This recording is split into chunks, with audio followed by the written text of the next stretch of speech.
Hey everybody. If we are alive, let's see. Let's go to here we go. Yeah, all right. This is here we are. Welcome. If people can throw in the chat while we get situated where you're from and what drew you to this session. And I'll just set up the share screen here. I think I am sharing. Nice. All right, I just want to see the chat. Where is everybody? All right. So I'm going to throw in the chat. Yeah, see, I think once you're sharing, you should have a Zoom little green bar that you can hover over, and then you can click on open chat. Oh yeah, there we go. I see it. All right. Sorry for my technical difficulties. This is a live show. All right. Let me great. I see everybody there. I'm going to start presenting my screen here. So I'm excited, guys, because I think this is a select group of people here, people that are drawn, believe in tiny homes and are creative thinkers. And so hopefully by the end of this 30 minutes, we can solve the world's housing crisis problems. So here's basically what we're going to run through. I'm gonna go over this Jamboard. So I'm gonna pop out of this share screen for one more second and throw in the chat a virtual whiteboard that you guys can work on as I go through some of my slides, and hopefully through the chaos of you guys brainstorming, we can somebody stop me if we get before, if we only have 10 minutes left, so we can get out of the slides and actually get to talking about ideas. So I'm gonna actually throw that in the chat now so you guys can check that out. Let me see. Let me stop sharing. All right, here we go. So in the chat is this link to a Jamboard, and I'm gonna jump back in and start ranting at you guys for a bit, and then we'll jump back out and look at the Jamboard. But basically, there's sticky notes, and you just pop little ideas. Try to be as concise as possible. All right, let me go back to my share screen here.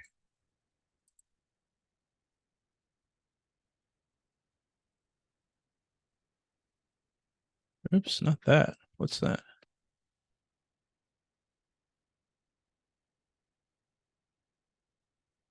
Sorry, all these windows. What happened to my? There we go. Okay. All right. So why are we doing this? It's to get us all housed. And hopefully we're going to go with a couple assumptions here. One is that business models shape the world. And business models can include nonprofit models. It's basically really we're just talking about a mechanism that brings in enough money or resources to cover the cost to do the second metric that we're thinking about, which is we're also thinking about how do we build more housing supply. All right. So all of this is based on this book that I'm obsessed with right now called Business Model Generation. And I want to just give you this one quote to get you guys thinking about what we're trying to do here. We're really just trying to iterate ideas. So business model prototyping is about a mindset we call design attitude. It stands for an uncompromising commitment to discovering new and better business models by sketching out many prototypes, both rough and detailed, representing many strategic options. It's not about outlining only ideas you really plan to implement. It's about exploring new and perhaps absurd, even impossible ideas. All right. So let's jump into, this is the building blocks of a business canvas. Throw in the chat if you guys have seen this before.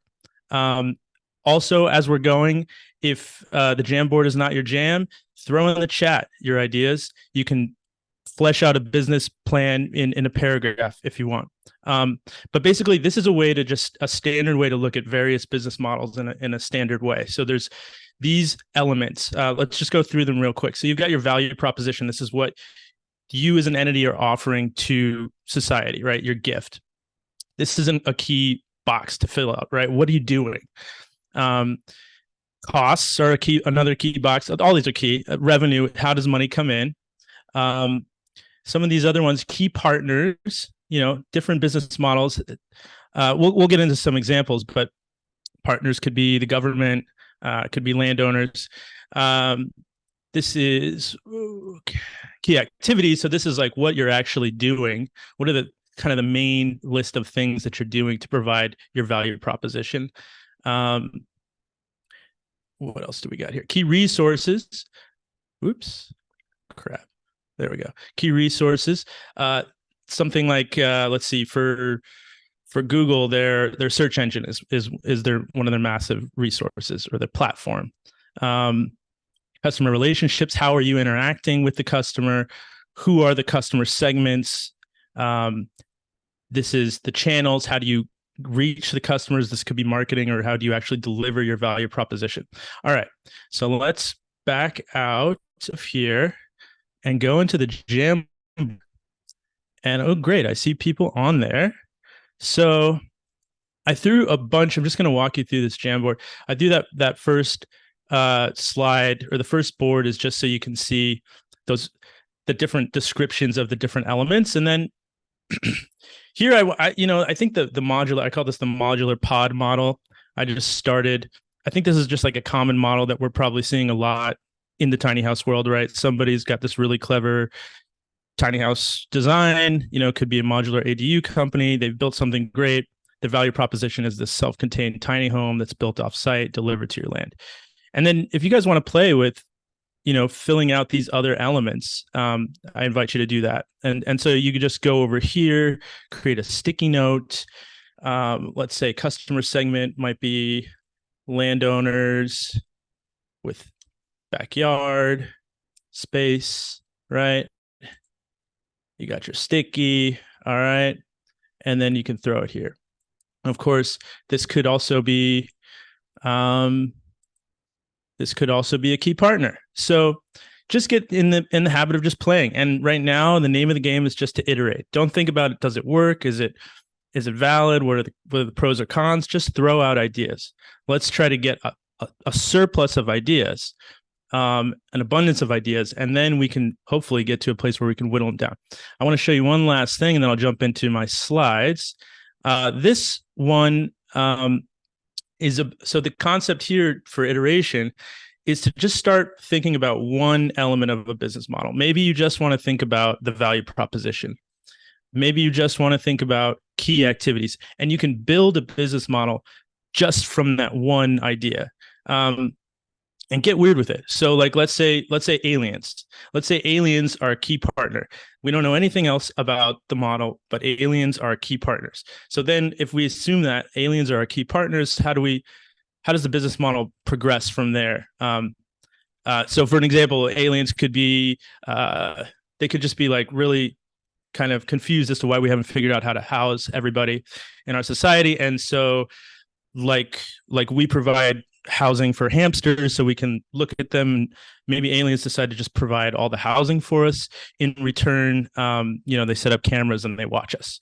So maybe we build out a model that functions that way. Another example, and if you can't fit stickies on this Jamboard, I invite you to just go to the chat, just throw in, key resources. I've got an example here in the chat, and then, human fecal matter. Let's think how that would work. Bill Gates has, you may have heard of the toilet that Bill Gates, he basically created a design contest, and to solve, this problem of sewage around the world that's creating a lot of health issues. So this very expensive toilet was created that can turn fecal matter into energy and water. So what if those toilets were much more cost effective, and what if it was actually needed to have people living in homes so that we could harness their poop to turn it into water and energy? And so we were like actively giving away free homes. So that, that it's another, what if the value proposition was free homes? This gets into, a common pattern, which is talked about in the book, of types of models, like the freemium model, right? Where you give some stuff out for free and then you find money in another way. All right. Hopefully this is making some sense. Check in the chat. All right. I'm gonna jump back in and go through some of the business models that I've tried and not really succeeded with. But um, I think another interesting concept that probably clicked a little too to me was that it's not just the business model that, you know, will make or break the success of your operation. You can have a great business model, but just not execute. And that's probably been my story. Anyway, this is where I used to live. Me and my friends founded this unpermitted, what I call a hipster trailer park or a tiny home community in West Oakland. We basically just leased this big lot. It's about 10,000 square feet. And we rolled our stuff in, rolled our houses, our trailers, our tiny homes on wheels, our buses, RVs. I consider all of these tiny homes on wheels. No electricity, no water. We actually did get water connected. We set up a porta potty in the front. You can see a Sprinter van there, and solar panels. So I'll get into that in another slide. But here's kind of our common area, common fire pit. We've got some common solar panels, a common fridge, and everybody paid $300 each. We had about 8 people for the majority of our 8-year history. And towards the end, we had to charge closer to 600. So let's break down that business model. So the value proposition was a place to park your tiny home in the urban core within a community for a very low price. What we were trying to do was just cover the cost. And I was kind of the idiot that put my name on the lease and did a lot of the work. Anyway, revenue stream was just spot rent, kind of like an RV park model. You pay for the spot. We did also have some friends that needed to like store their band van or various items like that. So we had some storage income as well. The customer segments were tiny home owners, tiny home on wheel owners. The channels was word of mouth. Had to be word of mouth because in this case we didn't have permits and we couldn't go broadcasting what we were doing. Customer relationships, property management, conflict mediation was a big thing, especially during the pandemic. Our key resources were land in the urban core, like good location land. And we invested as a community, and I should probably put an outdoor shower in addition to this battery bank were kind of key resources for us. Key activities, again, around property management, leasing, communication. And our key partner was the vacant lot owner who knew what we were doing and, allowed us to do it anyway. All right, this is just a slide about what I thought was kind of cool about our ingenuity to get our energy needs met. We got a Nissan car leaf battery, repurposed the cells. Basically, it's like the size of a Tesla Powerwall. We did this for about $5,000. We got a bunch of used panels, about 3 kilowatts of panels. This is kind of oriented across 2 units, a common RV that we gutted, and then my old unit, and then we got this pretty beefy charge controller inverter combo. And I found that, if you can make your whole system, I don't want to get into the weeds with this, but if you can make your whole system just on DC, it can be more efficient. And we added a wind turbine as well for the winter months. So again, tried this model again. There was a group of Burning Man folks that created a community called Bus Patch, also initially in San Francisco, but then they lost their lease and moved to West Oakland. And the funder was kind of a tech guy. He got burnt out and it was going to shut down. And so I stepped in to do that management role and be a little more professional about it. Took a little bit of a fee for my time. And created an LLC called Tiny Logic. This is to illustrate kind of the ridiculousness. We were in a very tight lot. Again, same concept as the previous community. This was concrete based, but the way that everything was laid out was basically a game of Tetris. We had to keep keys. Everybody had to keep their keys in a lockbox on site. So if anybody was like in the back and needed to get out, sometimes you needed to move 3 units to get out. Eventually we moved to a different layout, but you can also see to the left of that view, there was a whole other half of the lot that was actually rented out to landscapers. So we were a community next to a business on this lot in West Oakland. And here's one of the, this was a muni bus, a San Francisco public bus that was bought on auction and converted into some common space and some rooms.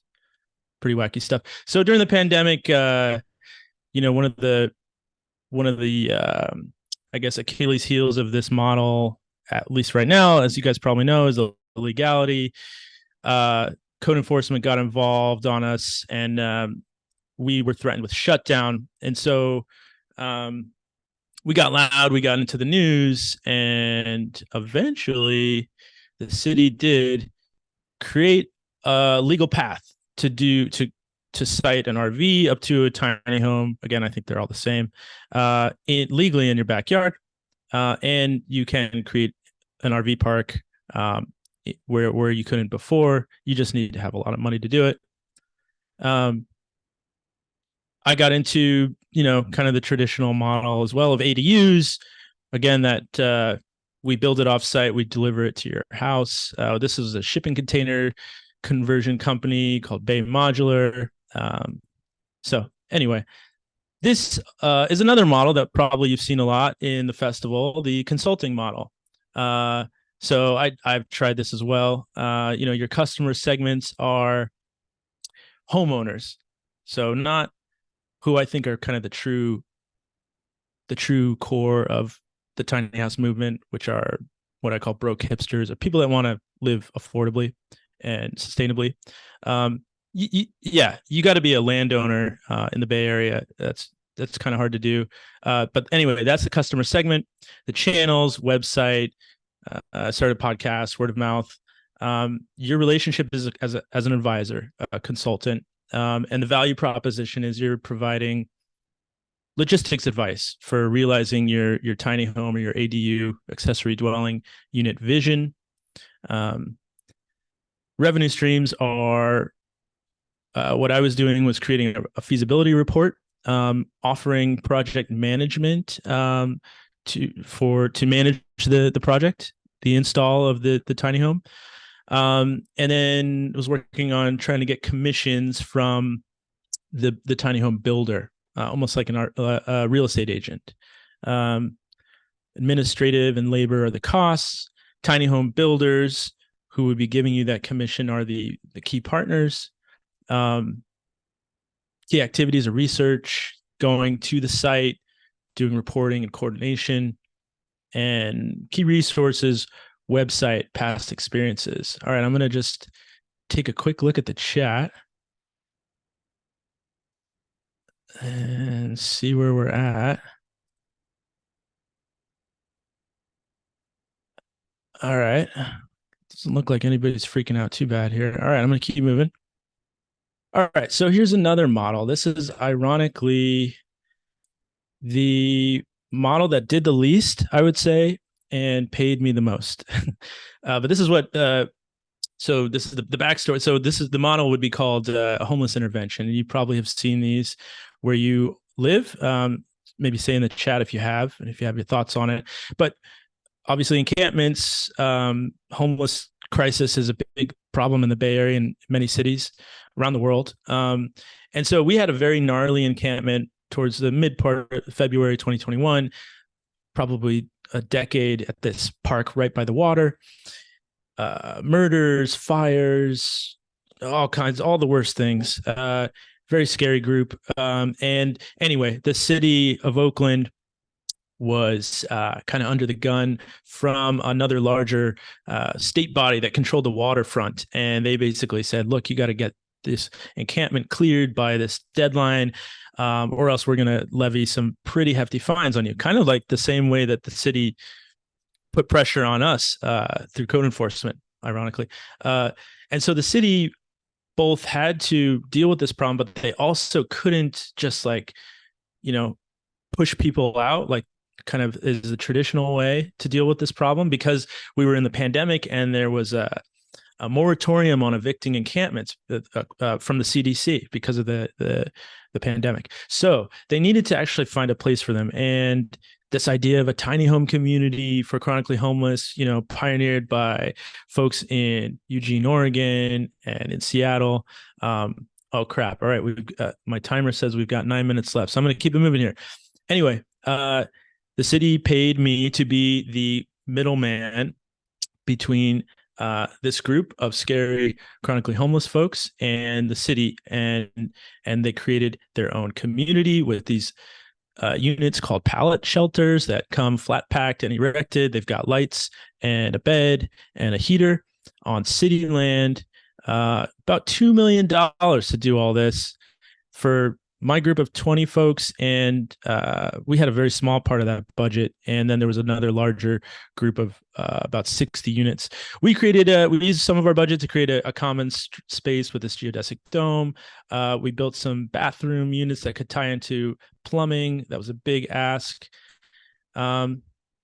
Anyway, so let's go over that model. So the customer here, this is almost like what you call a two-side platform. This is another pattern in models, right? You think of Uber as probably the great example, right? You've got, well, maybe that's not the best example. Anyway, yeah, well, let's go with it. Uber's pays subsidized for cheaper rides, and they need drivers. That's one side, and they also need passengers. That's the other side. And then they kind of subsidize one to make it cheaper for the other. In this case, the government, City of Oakland, is paying for free housing for the homeless. So the value proposition is low to no barrier emergency housing. And then to the city, you're creating some organized control for these scary group of people. Not always. Key partners, city government, community members. You've got your operations costs, admin costs, labor. Revenue is just the city contract funds, and it was quite a lot. What else have I missed here? Conflict mediation, communication, meeting facilitation was a big key activity. All right, I think we are. Oh no. Okay, this is the craziest model, I think, the most kind of bigger picture model, and I'm definitely curious to hear feedback on it. But long story short, it's a good story, but long story short, this tiny home that was in our community ended up right outside our community on the street. And there's a lot of people doing this, living on the street, but what if there was a permit? What if you were allowed to be there? What if you could create fencing and a little parklet, just like you may have seen in front of restaurants where there's permits, and you could connect electrical, and you could even connect sewage to manholes. So my key insight with doing all this is that one of the major costs, especially in a high value city, like whatever, especially in any urban place, is the cost of land. And so if you can get that to be cheaper or even free, then you start to get some savings in the overall cost to construct and operate housing. So the model would be, I think some key elements here are maybe, in addition to just collecting rent, you could put advertising on the sides of these tiny homes. Curious on people's reactions to that. Operations costs, and maybe you would also probably need to pay the city because they need to get income. I've been talking actually with the city parking Department of Transportation about this. They need to get income from parking. So yeah, maybe we can, but it'll be cheaper than buying the land or owning the land. The value prop is an affordable place to live in the urban core. Property management basically is the key set of activities and customer relationships. Parking spaces and tiny homes would be the key resource. So you need to invest in those. All right. So I think we've done it. I think I'll just leave you with this last slide, and then we have a couple minutes to look at what the ideas have poured in. And I'll probably just have to study the chat after because we're running out of time. But anyway, I thought this was cool. We got Jay Shaver here, who did a great talk on the dark side of tiny homes yesterday. he discovered something that was, also discovered in this, I read this, there's this great book called Wheel Estate. And this is a great quote that came from a planning commission report in 1939. Although the trailer was original, this is like kind of right around the time, not too long, maybe 10 years after the trailer was invented. Although the trailer was originally designed chiefly as a more convenient and cheaper mode of vacation shelter, many people are now using trailers as a permanent home. Statistics indicate that the city is faced with a housing shortage. Even back then, neither government subsidized nor stimulated private housing will meet actual needs. The trailer may be the basis of a new type of low-cost home on a mass production basis. So good ideas stay around. And I think tiny homes on wheels are one of them. All right, let's see what we got here. Let's get out of this and go to the Jamboard.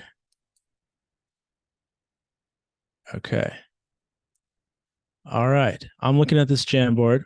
Okay, we filled in revenue stream, nightly, weekly, monthly, annual stays for full-time and part-time RV and tiny home owners. Cool. Tiny home village, hotel, Airbnb. Yeah, that's another classic model. Let's look at the chat. Okay. I don't know if I can go through all that. Let's see what's on the next page. Oh no, we didn't get. Okay, let's see. Did we get anything over? Okay, I should have explained. Feel free to fill out those other ones. So let's look at this modular pod model. We've got key partners, landowners with backyard space, key activities, cooking outdoor space, walking paths, self-contained, all right, community-driven and controlled tiny house villages, right? Cost structure, prefab, homes for people's villages, houseless with services needed. Yeah, I think this may also be more of a value proposition.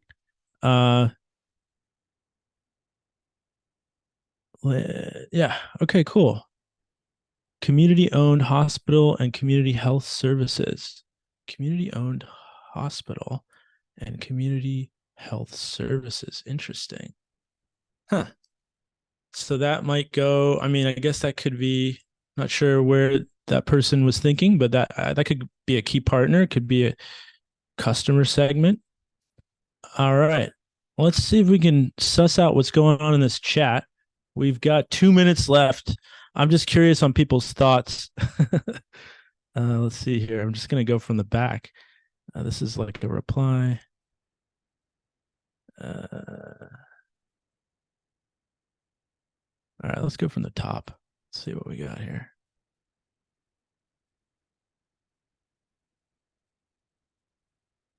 Now we got Palm Springs, Jersey, Washington, Ohio, Florida.